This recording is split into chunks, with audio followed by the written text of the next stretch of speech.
Assalamualaikum warahmatullahi wabarakatuh. Welcome back to Srileni Channel. Hai SRC lover yang dirahmati Allah.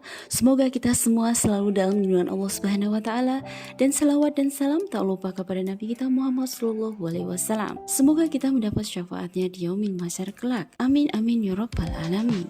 SRC lover yang dirahmati Allah, kali ini pokok bahasan kita adalah arwah gentayangan dalam Islam, ataukah ini hanya tipu daya jin? Benarkah ruh orang yang meninggal itu benar-benar kembali hidup gentayangan? Benarkah ruh-ruh orang yang mati itu bisa diundang dengan doa-doa tertentu kemudian dimasukkan ke dalam tubuh manusia atau mediator? RC lover yang dirahmati Allah, dikutip dari berbagai sumber, memang masalah roh termasuk persoalan pelik dan hanya sedikit yang dapat dikuak lantaran sedikitnya informasi yang dapat diperoleh tentang roh itu. Hal ini didasarkan pada firman Allah yang artinya, dan mereka bertanya kepadamu tentang roh, katakanlah, roh itu termasuk urusan Tuhanku, dan tidaklah kamu diberi pengetahuan melainkan sedikit. Quran Surat Al-Isra 85.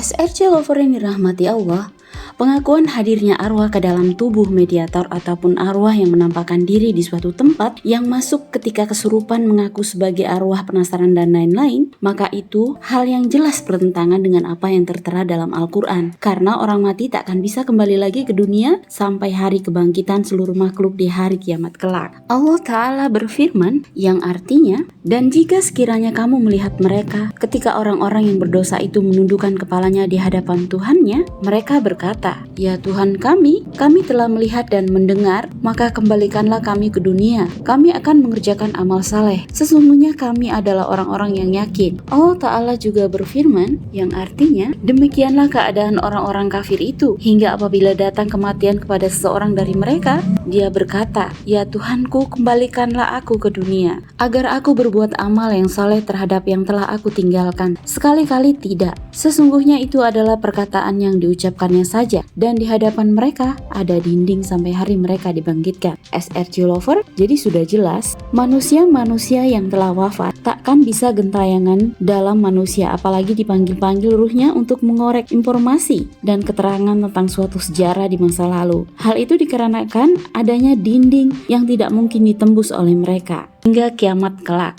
Jadi, siapa yang masuk ke tubuh mediator atau orang yang kesurupan yang mengaku sebagai keluarganya?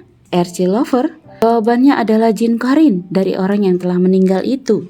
SRC lover, Syekh Ahmad Abdul Malik Al-Zakhabi menjelaskan, dan tidaklah itu terjadi melainkan dengan menghadirkan qarin, seseorang yang sudah meninggal. Maka si qarin ini pun akan berbicara sama persis dengan suara si mayit dan mengabarkan perkara-perkara yang tidak diketahui oleh seorang pun kecuali kerabat-kerabat dekatnya yang dulu sering berinteraksi dengannya, sehingga orang-orang pun menyangka bahwa yang berbicara itu adalah ruh si mayit. Ini termasuk perkara kesyirikan yang banyak terjadi. Lantas, manakah perginya roh setelah malaikat maut mencabut roh seseorang?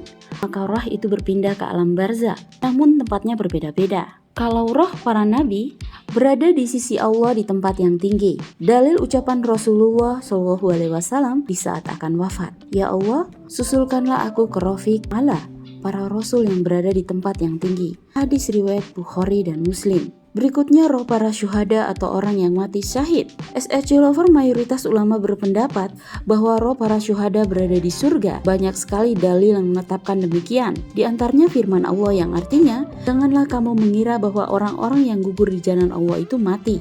Bahkan mereka itu hidup di sisi Tuhannya dengan mendapat rizki. Quran Surat Ali Imran 169. Lantas kemana arwah anak-anak yang belum balik? Mayoritas ulama berpendapat bahwa mereka berada di surga. Bahkan Imam Ahmad menjelaskan bahwa hal ini merupakan ijma atau kesepakatan. Dalil yang mendukung pendapat ini adalah riwayat yang menceritakan ketika Ibrahim putra Rasulullah SAW meninggal dunia. Rasulullah SAW bersabda, Ibrahim adalah anakku yang meninggal ketika masih menyusu. Akan ada dua wanita yang menyempurnakan susuannya di surga. Hadis riwayat Muslim. Sabdanya pula, anak-anak orang mukmin ditanggung Nabi Ibrahim di surga. Hadis riwayat Ibnu Hibban, disahihkan oleh Al-Albani dalam Sahihul Jami.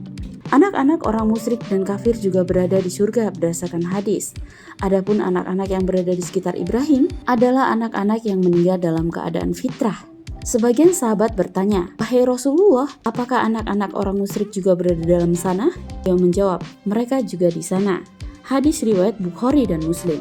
Lantas bagaimana dengan arwah orang mukmin lainnya? SRC Lover, hal ini diperselisihkan oleh para ulama dahulu dan sekarang. Imam Ahmad mengatakan, arwah orang-orang mukmin berada di surga dan orang kafir berada di neraka. Dalilnya firman Allah, artinya, maka mengapa ketika nyawa sampai di kerongkongan, padahal kamu ketika itu melihat, dan kami lebih dekat kepadanya daripada kamu, tetapi kamu tidak melihat. Maka mengapa jika kamu tidak dikuasai oleh Allah, kamu tidak mengembalikan nyawa itu kepada tempatnya? Jika kamu adalah orang-orang yang benar. Adapun jika dia orang-orang yang mati, termasuk orang-orang yang didekatkan kepada Allah, maka dia memperoleh ketentraman dan rizki serta jana kenikmatan. Dan adapun jika dia termasuk golongan kanan, maka keselamatanlah bagimu, karena kamu dari golongan kanan. Dan adapun jika dia termasuk golongan yang mendustakan lagi, sesat, maka dia mendapat hidangan, air yang mendidih dan dibakar dalam jahanam. Sesungguhnya yang disebutkan ini adalah suatu keyakinan yang benar. Maka bertasbihlah dengan menyebut nama Rabbmu yang Maha Besar. Quran Surat Al-Waqiah 83-96.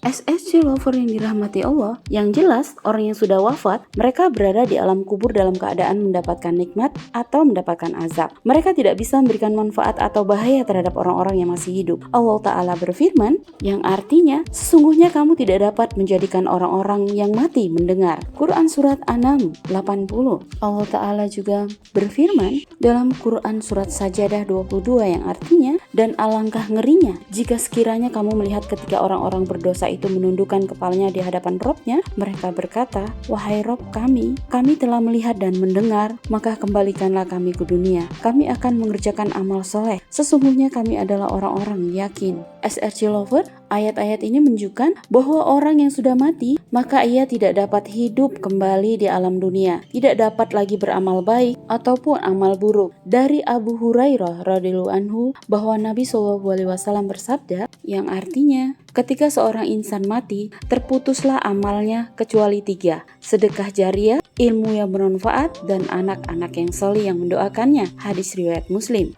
Maka dalam akidah Islam tentu tidak ada yang namanya arwah gentayangan, arwah penasaran, mayat hidup, zombie, atau semisalnya yang tercakup dalam keyakinan bahwa orang yang sudah mati bisa hidup kembali di alam dunia. Ruh orang yang sudah mati, mereka di alam barzah, dalam keadaan menikmati nikmat kubur atau diazab di alam kubur. Tidak ada kemungkinan ketiga. Ibnu Qayyim al-Jauziyah rahimahullah menjelaskan, arwah itu ada 2 macam. Pertama, arwah yang diazab. 2, arwah yang mendapatkan nikmat. Ruh karya Ibnu Qayyim al-Jauziyah. SRC Lover yang dirahmati Allah, selain itu keyakinan adanya arwah gentayangan atau arwah penasaran ini bertentangan dengan akal sehat. Andaikan ruh orang yang sudah mati bisa bergentayangan dan bisa penasaran, kemudian bisa bebas berjalan ke sana kemari membantu keluarganya atau mengganggu orang-orang hidup dan semisalnya, tentu tidak ada orang yang takut mati karena setelah mati pun masih bisa beramal, baik amalan solih maupun buruk. Bahkan mungkin semua orang ingin mati saja karena digambarkan kehidupan setelah mati itu begitu santainya, bisa bergentayangan dan jalan-jalan ke sana kemari. Maka kemana perginya akal sehat kita? Penampakan-penampakan yang dilihat oleh sebagian orang yang disangka sebagai arwah gentayangan, mereka adalah setan dari kalangan jin. Sebagian jin terkadang menampakkan diri dalam bentuk manusia atau orang yang sudah meninggal, sehingga disangka sebagai arwah yang hidup kembali. Dalam hadis riwayat Al-Bukhari, disebutkan bahwa Abu Hurairah radhiyallahu anhu bertemu dengan jin yang menampakkan dirinya sebagai seorang remaja yang ingin mencuri harta zakat. Tujuan akhirnya ini adalah agar manusia terjerumus ke dalam berbagai bentuk kebid'ahan dan kesirikan. SRC Lover, jadi sudah sangat jelas bahwa bila roh telah dicabut dari jasad, maka tidak mungkin lagi kembali ke dunia, entah kepada keluarganya, dipanggil, ataupun reinkarnasi, penitisan kembali. Sekaligus bantahan kepada orang-orang yang meyakini hal itu ya. Semua itu tiada lain kecuali permainan setan dan jin yang mengelabui orang-orang yang tertipu agar mereka terjatuh dalam dosa besar atau kesyirikan. Auzubillahi min dzalik. Semoga Allah memberikan perlindungan kepada kita agar dijauhkan dari hal-hal buruk. Semoga bermanfaat. Wassalamualaikum warahmatullahi wabarakatuh.